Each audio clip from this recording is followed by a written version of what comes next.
Hey everyone, I am going to make clam chowder. So I know it's summertime. Well, if you're watching this, it's summertime, but nothing like a good clam chowder. It is summer, seafood is at its best, and so I'm gonna make one really simple, and I'm gonna make New England clam chowder. So New England, the difference is, has cream or milk base, a dairy base. Manhattan is the other one is known as a tomato base. So we're gonna start very simple. This one does not have any bacon. Some people do bacon, but I'm gonna show you my version. It's a little bit, I shouldn't say lighter. But let's start with 2 tablespoons of butter. We'll get that going into the pan right here. And while that's going, I'm going to dice an onion. So this is like I'd say medium-ish onion. And we're gonna chop and go right into there. And we're doing this. And then we're gonna sweat this out. So sweating an onion means that you don't want any color. So we're gonna start at 1 temperature and get it going. And then we're going to lower it so it just kind of starts to cook out nice and soft. No color, meaning basically no color. So there's a nice dice. Doesn't have to be too fine for this project. We'll go this first. We'll start this one in. The butter's melting and going there. Swirl that sucker around. And let's go and I'll do the next onion. I'm gonna start a little pinch of salt in the beginning too. Season as you go. Get that evened out. So that he's still pretty like on a medium high. The reason being is that there's moisture in the onion and it's cold. And so it's gonna take a while to pick up a little bit of heat. And then once it does, we're gonna lower that out a little bit. I'm gonna go my other onion now, next.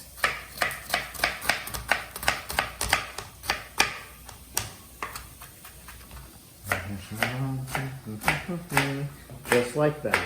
And then while that's cooking, so you're always trying to, we gotta basically mise en place it out or make sure that we have everything going. Meaning all the materials, but we can go in real time this way and start with that. And let that go. I'm gonna turn it up a little bit higher to let the sweating happen. Let that go a little bit more. Okay. And then while that's working, I'm gonna do the same thing with my celery. Just 2 stalks, so here it is. You can save the leaves for some garnish. Pull that off. I'll do one more, just like that. And then same thing, celery is pretty easy to dice up because it's already pretty straight. We'll do this size. Keep it the same size as the onion pretty much. Voila. And there we go. That's number 1. Number 2, just like that. Nice dice, just like a chopped salad. Last one, but not least, 2 stalks of celery. Okay, that's going right in. And then we're gonna let this cook out a little bit longer. See how it's sweating? See how the moisture's coming out and it's just starting to cook? That's what you want. And then we're gonna keep this going for like, at least, I don't know, I like to sweat this out quite a bit, so at least 6 minutes or so. And then I'll show you the next one. Sweat out my onion and celery. I got a little bit of color, so happens, try not to because it's gonna discolor your soup if you want a nice bright and white, but mistakes happen. So we're gonna do 3 tablespoons of all-purpose flour. Maybe, yeah, that's good. 3 tablespoons of all-purpose flour. That's gonna kind of build a roux. That's gonna help thicken the soup as well as the potatoes. So let's cook that out. So you wanna make sure you stir that in. And basically what you're doing is you're cooking out the flour taste and it's gonna absorb all that fat and cook that out a little bit. And while that's doing that, now it's incorporated, I'm gonna do some black pepper. And it's gonna be a nice thick grind. I like a lot of black pepper in mine. It adds a nice spicy kind of element to it, and you can go for as much or as little as you want. So I'm gonna go there. And we can almost finish seasoning at the end too. You should always put some at the beginning and some at the end. I've turned up the heat a little bit, so now that's cooking just a little bit, just get that flour cooked out. But as you see, it's going up. Next, we're gonna add I'll add the liquid. This is 8 ounces of clam juice. We're also gonna add a cup of water too. That's 8 ounces, fluid ounces that is. As well as these clams. So I'm gonna add these clams and the juice together. Okay, do that. And I'm just gonna put a cup of water in this right now. It's not a cup. Okay, there we go. And then we're gonna let that come up. And while that's working, I'm gonna cut my potatoes into cubes. So I've got 3 Idaho potatoes or russet potatoes. And I'm gonna cut those into cubes, already these peeled. So, like this. 1 cubes like that. Well, that's a bad one. bad potato, bad potato. So we'll cut those up like that. Just like this, nice even cubes. Do this one. And you want them nice and even because they'll cook that way too. You want them tender through the center, but if they're too different in shape, then it won't cook evenly and then you'll have an issue with a cooked potato and an uncooked potato. And do this. And this also has, you know, potatoes will help thicken it, so the starch in this will help thicken the soup. That's garbage right there. Push this one out right there. Okay, and that soup's going, so on high already. And then I'm gonna finish this other potato. Okay. So first time I made New England clam chowder was this big batch. It was at the Tarrytown Hilton, and it was in a tilt skillet, or a big one, because it was a hotel. So it was out of a recipe book, but what I liked about it was I learned that the flour, and then once the potatoes cooked, voila, you get a thickened soup. I had no idea that was happening. Even though I went to culinary school for 6 months, 6 months they only teach you like kind of basic. So, you know, all these on-the-job training I think is the most invaluable part. So here it's coming up. As you can see, you're mixing it up and it's starting to thicken up. Now I'm gonna start adding my potatoes in there now. I think maybe we only need 2. How about that? I said 3, but let's go 2. So we're gonna do this recipe as we go along. And then stir those around. And then we're gonna bring this up to a boil and then drop it down to a simmer to make sure the potatoes cook all the way. But I think 2 will be perfect for this amount of soup. So then you'll see as the potatoes cook, they'll start to thicken up. We'll readjust with some seasoning and then we'll finish it up in a moment. But we're gonna go real time. Actually, I'm gonna add a little more black pepper. And start seasoning it away. I wanna see some of those black flecks when I'm cooking it and stirring it. Have that nice, fresh, cracked pepper flavor. Okay? See, start to come to a boil. Once it has to come to a boil, or else it'll take forever.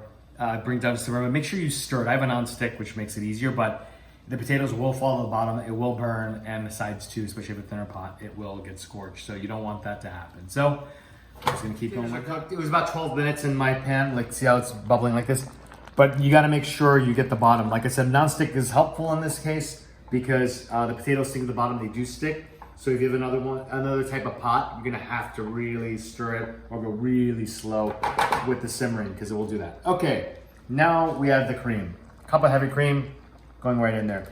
Now you add it toward the end because you don't want it to break, but we're gonna bring this up to get it to come together, homogenize. I'm gonna turn it up a little bit. Make it come up to a first boil, then to a simmer again.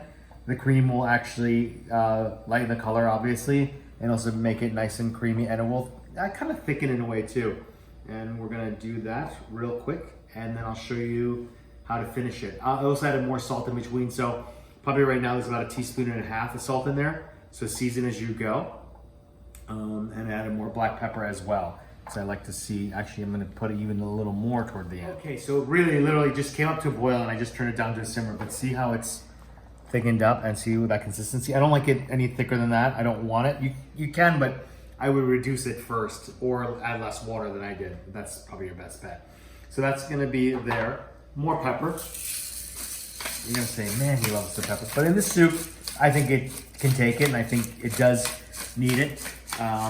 I don't add any other herbs and stuff. I know people add thyme, they do bacon and things.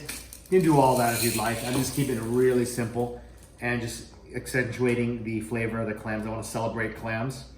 And then Tabasco. Now this is not classical. Obviously this is Louisiana, but it has acidity and it has spice. So I like this. So a few dashes here. I don't know, that was 2, 3, 4, 5, 6, 7. Keep it as hot as you want or not as hot, but the acidity helps. So if you don't do that, add some lemon juice to it, some white vinegar or something, just to give it a little bit of smoothness to it, round out the flavor. And that's pretty much it. So I'm doing that. You can also make this ahead of time. Make sure you chill it properly by icing it down. Container, ice, water outside at the level. Stir it, make sure it chills down properly because there's stuff in there that could spoil, and then fridge it up, and then you can reheat it. So that's that. I'm gonna plate it up, then I can use those celery leaves. I'll chop some up, I'll show you that. That's why I say the leaves, just a little garnish on top. Oyster crackers as well. You always need something like that, right? Just to kind of soak it up, add a little texture. Classic oyster crackers, but I'll do a finished plated version and eat it up. Save those celery leaves. This is what we're gonna do. Give a little chiffonade on that. And then just add a little bit to my soup. Just a little bit of garnish on top. Give that a little vibrant celery flavor. And of course, as I keep talking about it, more black pepper. Look at that. And then some oyster crackers. Boom, just like that. See? So it's not too thick. I don't like it too thick, but it's got plenty of chunkies. It's super ripping hot, so I let it cool for a second before you take a bite. But New England clam chowder my way. Delicious. So, if you like this video, please like it. If you want to see more of this, please subscribe. And if you'd like to see something that you want me to cook or something you want to know, please comment. So, thanks so much.